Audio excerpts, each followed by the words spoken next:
The worst thing that could happen when playing through a game is getting a new mechanic, and rather than focusing on how cool and awesome it is, you say, man, why couldn't we have gotten this sooner? Even something as simple as freely switching between two hub worlds in Like a Dragon Infinite Wealth's case is unlocked only after beating the game. At some point in the game, the player is split up into two parties, with one in Hawaii and the other in Japan.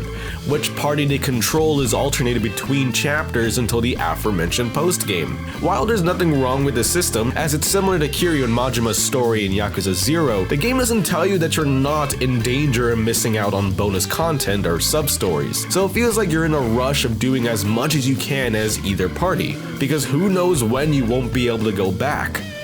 For something so prominent in the game, it takes quite a long time for A Plague Tale: Innocence to finally give the player control over the army of rats they've been desperate to avoid before. You can direct these rats to now kill enemies and not have them directed towards you for once. The game doubles down on its dark, fantastical, and mythical aspects, but only for a few parts before the final boss fight of the game.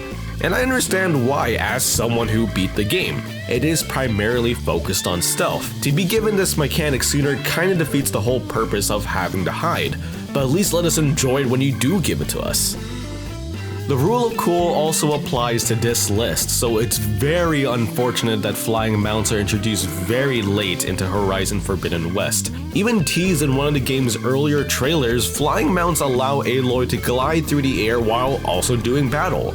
So long there is a mission that actually requires their purpose, not to mention if you still have any left by that point in the game. But maybe you're a player who likes seeing things through a new perspective, or likes to leave everything until the end of the game, or after.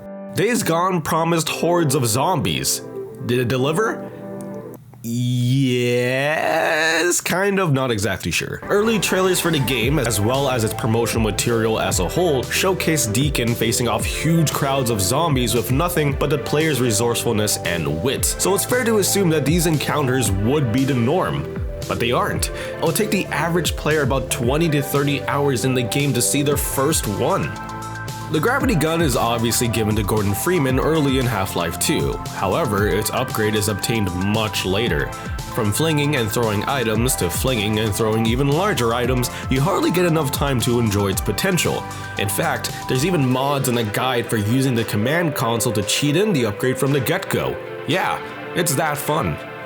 You know what's worse than wishing for a mechanic you just obtained to have come sooner? Realizing that a new mechanic isn't all that. Infamous Second Son, the most recent installment in the franchise, Sucker Punch when's the next one, throws new powers at Delsin Row: smoke, neon, video, and for this list, concrete. Concrete is mainly used by the game's main antagonist and the slew of enemies Delsin fights through, and the player immediately wonders when they can use it. It's not until near the end of the game they can, and it definitely does its job. It can create a shield, throw concrete, and that's really it. The main problem isn't that it's so effective and would have been useful sooner, it's that it's very middling. It's lame.